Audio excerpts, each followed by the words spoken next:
Hey, what's going on, y'all? It's Sierra, and we are about to watch Grey's Anatomy, Season 14, Episode 17, entitled One Day Like This. And if you enjoy this reaction, please make sure to give it a thumbs up and subscribe if you haven't. 1,440 minutes. Pepper's narrating. 86,400 to healthy. From hopeful to Girl. Sun's up, Doc. I'm out of here. I just sleep as long as I could. She gotta go straight to work. That sucks. Yeah. Owen. What's up? They're on. One day can bring you back from your brink. Change your entire life in one heartbeat. Owen One single narrating. breath. It's why doctors watch you like Meredith a hawk, hold narrating. you for observation. It's why we behave as if your every move, every sound, Can I help you, doctor? Dr. Marsh, no, I'm fine. I'm good. I'm great. I had a kidney transplant. every input I can see that. Congratulations. I can also see that your ride is leaving without you. and output No, when I said I had a kidney transplant, I meant I had a kidney transplant. Just a little one. I'm 5 weeks post-op, and I'm great. I'm just... is life or death. Dr. Marsh, can I get a gurney over here? I'm not finding you in the system, Mr. Ziegler. Possibly because my last name is Wriggler, with an R. I'm sorry. It happens to the best of us, Dr. Zeppner. Ah, here you are. Okay. You were You here got a week ago with jokes. diverticulitis. You saw Dr. Bailey. Yes, I'm a rabbi, and I've been around long enough to know you don't stick a junior rabbi with a bunch of hormonal teens on a weekend trip. I started feeling like I was coming down with something, and... Yeah. Jesus!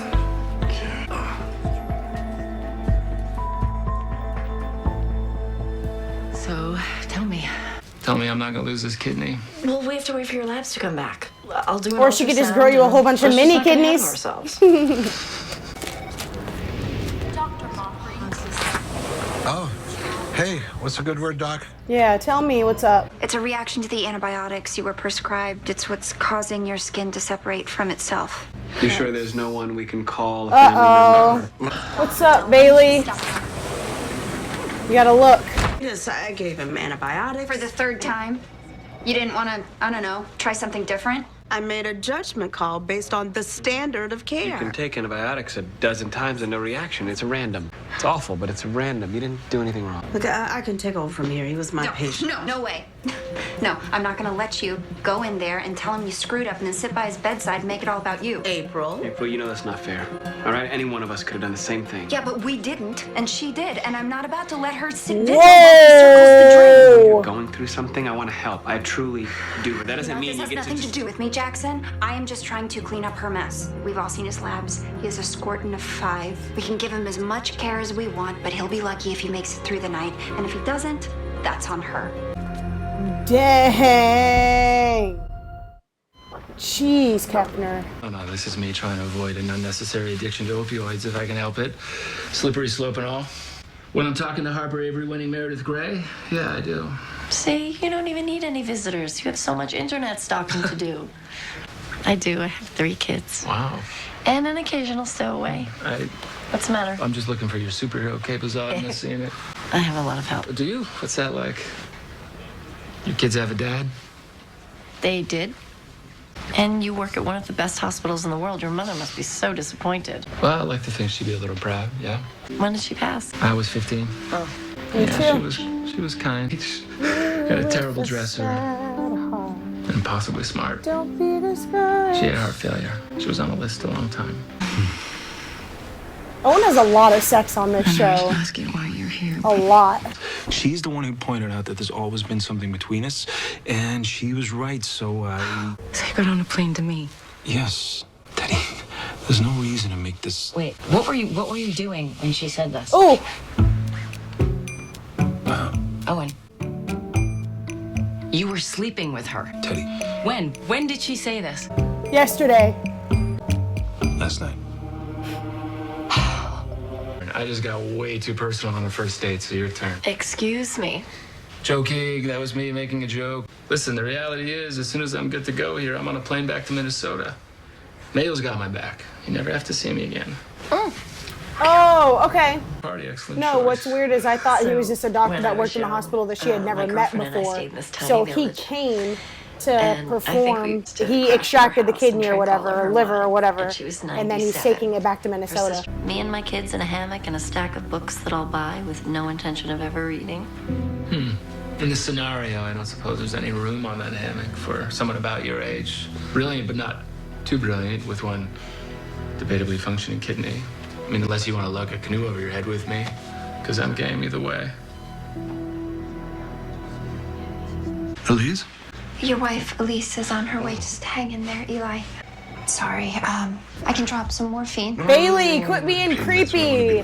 Just Yo, if pretend. Kepner snaps on her one more Sorry. time, I think she's you're gonna get my wife in fired. 2 seconds. Dr. Bailey's hovering. Unless I'm imagining that too. I'm sorry about that. You don't like her. Oh, she was a good doctor to me too. Well, she prescribed antibiotics, and now Yeah, the she was trying to antibiotics. save me from an unnecessary surgery. She made a mistake. Is that what you're saying? Don't Have say. you had the surgery? I wouldn't be raw hamburger right now. Okay, so you're mad at her. Hey, I'm sorry. That was unprofessional of me. I apologize. Yes, it was unprofessional. Spill. Give me the goods. Tell me the dirt. The skinny. He's a rabbi, man. He could probably Dr. help her Kepner. right now, like with where she is in You her really life. think I can't tell if someone's in pain too? Listen, the Talmud said if someone is sick or in need and you can take away a 60th of their pain, then that's goodness. That's God. That's not your job. It is exactly my job, and I prefer to do it till the bitter end. Come on. Let him help you, Kepner. Spill it. What's that saying? If I'm not for myself, who will be for me? Well, I am taking care of myself for once. Okay, my whole life, I followed his rules. I studied, I believed, I practiced what I preached. I did every single thing he asked of me. That guarantees you what?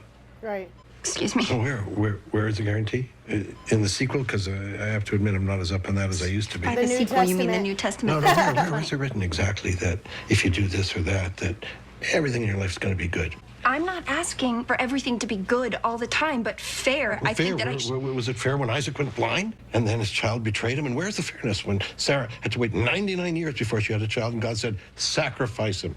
And Moses couldn't even get past the bouncer to the promised land. Like I said, I'm not up on the sequel, but from what I hear, Jesus got a raw deal. Nobody in the Bible lived a life free of suffering or injustice, or Yes. wouldn't have been a bestseller. That's And right.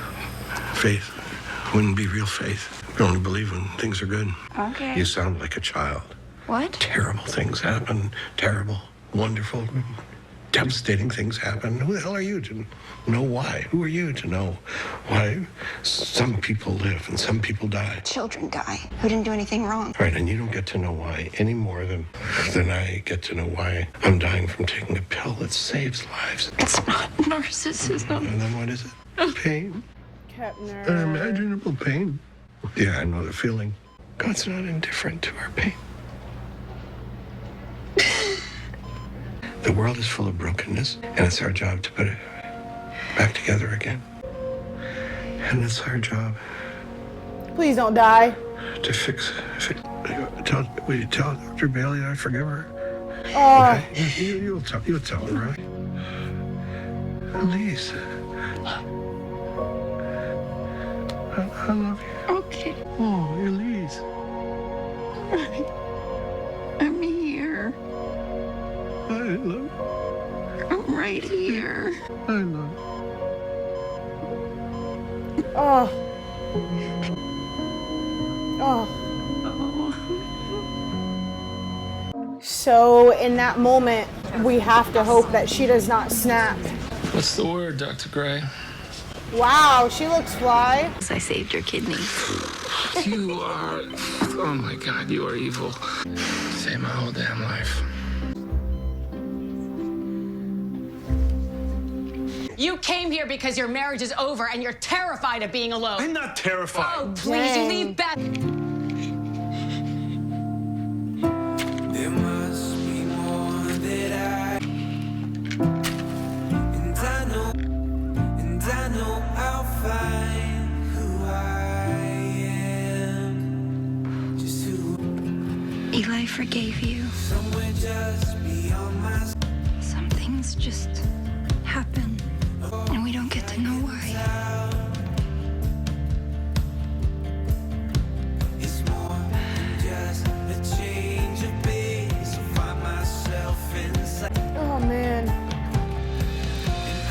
God, I hope that turns her around. Hey, You look like crap. I do not. Long day? He was smart and funny. Hot. He made me feel something that I haven't felt since Derek. And one single day can fill us with more possibilities than we could imagine.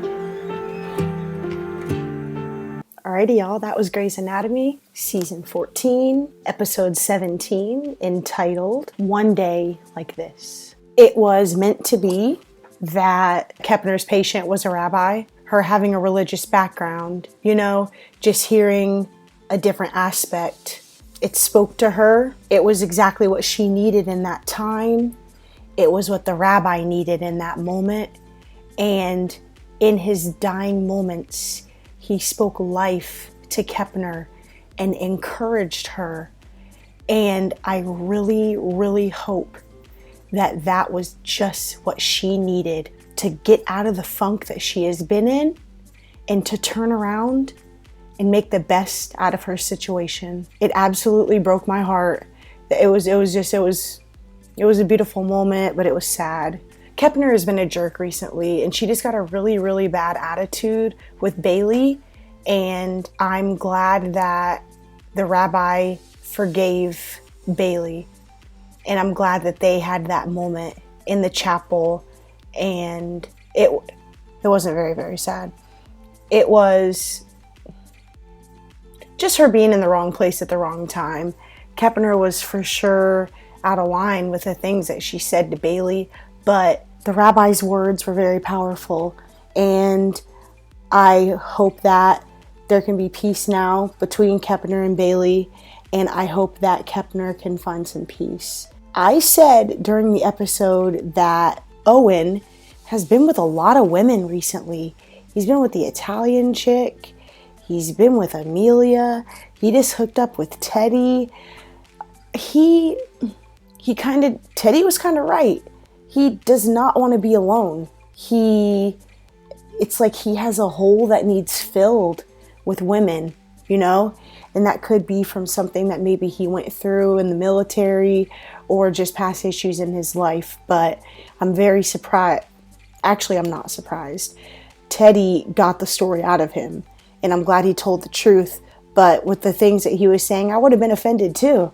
I would have been like, what? You were just sleeping with her and now you're here telling me you love me and want to be with me?